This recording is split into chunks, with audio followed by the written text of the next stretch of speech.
हमारे मुल्क में हमेशा से कहा गया कि जी इस्टेब्लिशमेंट का बड़ा अहम रोल रहा है और इलेक्शन हमेशा मुतनाज़ा रहे हैं और हुकूमतें दबाव में आती रही हैं, कभी कुछ और अब फिर एक बहस छिड़ गई। लेकिन दिलचस्प बात यह है कि तमाम जमातें, चाहे वो नून लीग है, तहरीक इंसाफ है या पीपल्स पार्टी, एक चीज़ वाज़ेह नज़र आ रही है कि ज़्यादा कसूर सियासतदानों का रहा है।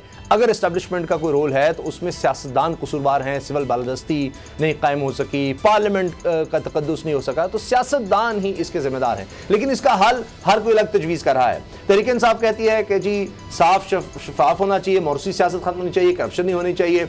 नून लीग कह रही है कि जी साफ शफाफ इंतखाबात होने चाहिए। पीपल्स पार्टी कह रही है जी निज़ाम ही हमने ख़राब कर दिया कि अवाम का कुछ लेना देना ही नहीं रहा सियासत से, तो इसको हमें बदलना होगा। कोई फैक्ट फाइंडिंग कमीशन बनाना होगा जो देखे जी कब इंतखाबात चोरी हुए और आइंदा क्या करना चाहिए।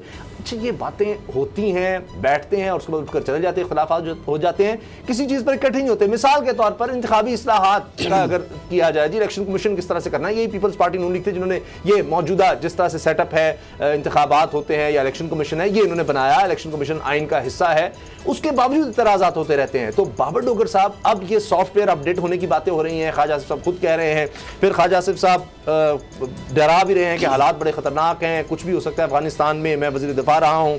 और सबसे मज़े की बात वो कहते हैं हम सब ने गलतियाँ की हैं और ये है कि अब हम सब मिलकर दोबारा लोगों के पास जाएं।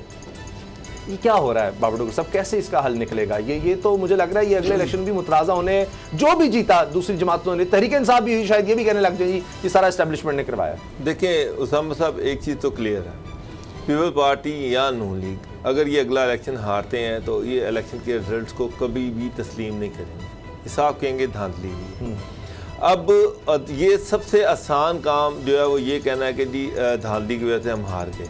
असल इशू ये है कि धांधली अगर हुई है तो उसको आप इस्टेब्लिश करें। आपके पास अदारे हैं, आपके पास इलेक्शन कमीशन का ऑफिस है, आपके पास हाई कोर्ट है, आपके पास सुप्रीम कोर्ट है, सुप्रीम कोर्ट तक आप जा सकते हैं। आपके पास अगर सबूत हैं वो सामने लिखे हैं। खाली ये कह देना कि धांधली हुई। फिर दूसरी बात ये है कि ख्वाजा आसिफ साहब ये कह रहे हैं कि जनाब इस्टेब्लिशमेंट जो है उसमें हमारे वो लोग जो खुद जो हार जाते हैं, मायूस हो जाते हैं, वो इस्टेब्लिशमेंट की तरफ देखते हैं, वो खुद उसको बुलाते हैं, हमारे अपने लोगों का कसूर है। मियाँ नवाज शरीफ साहब जो है वो भी बार बार पाकिस्तान की हिस्ट्री बयान करते हैं कि कहाँ कहाँ इस्टेब्लिशमेंट जो थी उन्होंने किस तरह से जमहूरियत पे शबखून मारा। लेकिन मेरा एक सवाल है कि उन चेहरों को भी तो आइडेंटिफाई किया जाना चाहिए जिन्होंने इस्टेब्लिशमेंट के साथ मिलकर जमहूरियत पे शबखून मारा। चाहे वो अयूब खान का दौर था, चाहे वो जनरल ज़िया का दौर था, कि जनरल ज़िया के दौर में वो कौन से लोग थे जिन्होंने भुट्टो की इलेक्टेड गवर्नमेंट के ख़िलाफ़ साजिश की, जिन्होंने जनरल ज़िया का को सपोर्ट किया, उसके साथ चले, उनके चेहरे सामने आने चाहिए। उसके बाद 88 की गवर्नमेंट पे पार्टी की कैसे टूटी, ठीक है, 90 में किस तरह से गवर्नमेंट बनी, IGI कैसे बनी, 97 में गवर्नमेंट कैसे बनी, वो चेहरे, चाहे 99 में भी जो गवर्नमेंट बनी, 99 की जो गवर्नमेंट टूटी, उसके बाद मुशर्रफ दौर में जो जो करैक्टर उनके साथ थे, सारे चेहरे भाई एक्सपोज करो ना, असेंबली में ओपन डिस्कशन करो, सामने आने चाहिए वो सारे चेहरे जिन्होंने ये सारी साजिशें की हैं, जिन्होंने ये घिनौने खेल खेले हैं, जिन्होंने जमहूरियत को डीरेल किया है।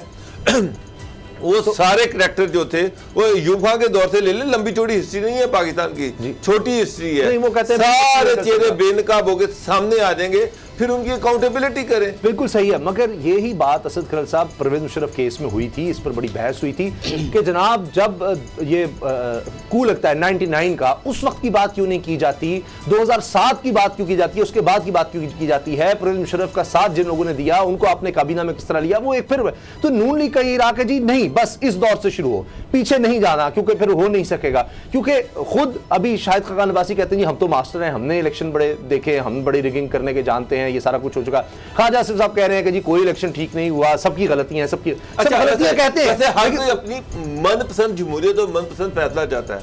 मैं सॉरी खरसा आपको काट रहा हूँ, मियाँ नवाज शरीफ ने वो बंदा, मेरा मतलब है कि वो मिनिस्टर जो मुशर्रफ की कैबिनेट में थे, जो उसको लीगल मशवरे देते रहे हैं, जो जिन्होंने मिलिट्री कू करवाया, जिन्होंने जुडिशियल कू करवाया, वो सारे लोगों को अपनी कैबिनेट में ले लिया ऐसे ही, और वो नहा धो के साफ हो गए, उनको आपने क्लीन चिट दे दी। और आप ये कह रहे हैं कि जो मुखालिफ है उनको सजा दे दें, जिनको आप क्लीन चिट दे दें वो साफ। सारी काफ लीग तोड़ के रख दी थी। जी असद खरल साहब, मैं तो नून लेके जो बयान पढ़ रहा था, अब देखिए शफाफ इलेक्शन, सिविलियन, बालादस्ती, जमहूरी, बड़ी बड़े अच्छी अच्छे बात। अल्फाज हैं। वोट को इज्जत दो, सुपरमेसी पार्लियामेंट की, इदारों की, बालादस्ती, बहुत अच्छी बात है, बड़ी खूबसूरत बात है। सही। लेकिन नून लीग के रहनुमा की बातें मैं सुन के तो पीछे इसलिए नहीं जाते कि पीछे जाएंगे तो 80 की दहाई आ गई, फिर जनरल जिलानी, फिर गमला, तरीके इस्तिकलाल, नवाज शरीफ, फिर वो उंगली पकड़ी, फिर ज़िया कहा गया, फिर वो सियासत से, फिर एक ख़ानदान, फिर वो काजी फैमिली, और जो 85 में आ गए नवाज शरीफ साहब किस तरह, और जो वहाँ पे कहा था वो सोना मुंडा कि ये कौन है, वो सारी कहानी, और जनरल जिलानी जब ज़िया ने कहा किला कायम है, वो सारी बड़ी कहानी है, किस तरह पहुँचे और मियाँ शरीफ किस तरह ले गए, उनको समझ आ गई कि ये दरवाज़ा है यहाँ से सियासत आगे में जाना। ऊपर जाने का। मुझे सिर्फ एक बता दें, एक सवाल का जवाब, 7 सगे भाई थे मियाँ शरीफ के, मियाँ शरीफ बाद बंदरे जो काम नहीं करते थे मेहनत मजदूरी का, 2 भाई है, एक पहले आया भाई, मैं नाम भी बता देता हूँ, मैं तुमको बाहर कर दे के आने जाती हूँ। एक भाई जो है वो 25 पैसे की मजदूरी उसने शुरू की, ये ऑटोबायोग्राफी मैंने लिखी नवाज शरीफ की, मतलब मैं लिखी है नवाज शरीफ, सारी कहानियाँ लिखी है उसकी, सारी समझ ली।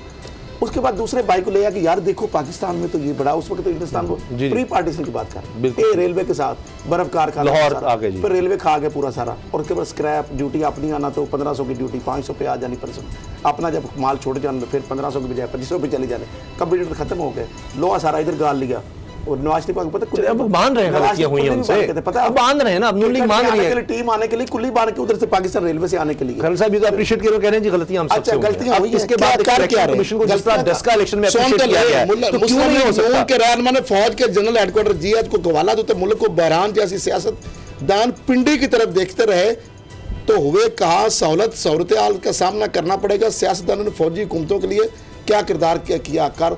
अब मुझे ये बताया कि नवाज शरीफ साहब किस गमले की पैदावार आगे, तो डॉक्टर साहब पहले एक्साइज फाइनेंस मिनिस्टर, फिर उसके बाद सीएम के बाद पीठ में जुरा गोंपा जुनेजो का अपनी हुकूमत के अंदर पंजाब में, फिर उसके बाद 1 दफा वज़ीर-ए-आला, 2 दफा, 3, अच्छा लिफाफा जर्नलिज्म का, लिफाफा गलतियां हो गई, उनके रहनुमा कह रहे हैं गलतियां की हैं, मियां साहब ने गलतियां की हैं। माने ना, मेरा सवाल मानते हैं, मैं कौन तो सा कह रहा हूं कि फैक्चुअल फैक्चुअल पोजीशन अवाम कि के हम सामने पपेट रखा। बने, हम बूट पालशिए बने, हमने चमकाए, हमने मुंह रगड़ा, हमने नाक रगड़ा, अब ये और तो उसके बड़े सख्त बाद लफ्ज़ हैं, वो कहते हैं हमने किया।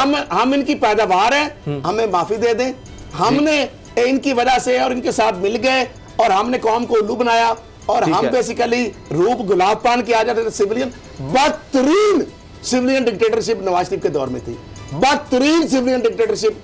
अब हल क्या है? वो तो खुद कह रहे हैं गलतियां मान के आगे कैसे बढ़ना है सर, अब आगे कैसे बढ़ना है? आज का इलेक्शन कमीशन बड़ा उनको अच्छा लग रहा है, तो इसी को आगे बढ़ा, नून लीग को वो कहते हैं 10 का इलेक्शन में मिसाली किरदार था। अच्छा, एक चंद हफ्ते पहले उसके बाहर एहतजाज हो रहा था, घेराव हो रहा था सिलेक्शन कमीशन का, उसके बाद और वही उसमें कोई तब्दीली नहीं आई और वो बड़ा अच्छा हो गया। तो ये इलेक्शन हर हल्के के इलेक्शन से तो फिर ये जो इमरान खान कहता है वो ट्रांसपेरेंट के लिए अभी आजाद कश्मीर के इलेक्शन है, उसमें वहां इलेक्शन में आजाद कश्मीर का है, वो इनके अंदर है। टाइम खत्म हो मेरी गया। सिर्फ एक लाइन, सिविलियन बालादस्ती की बात करते हैं, मैं इमरान खान साहब को भी इसमें रखता हूँ कि आप सारे मिलके बैठ के बात तो कर नहीं सकते, और बात सिविलियन बालादस्ती की करते हैं, बात जमहूरियत की करते हैं। जब आप में बैठ ही नहीं सकेंगे आप, तो फिर किसी और को जमहूरियत आगे कैसे चलेगी?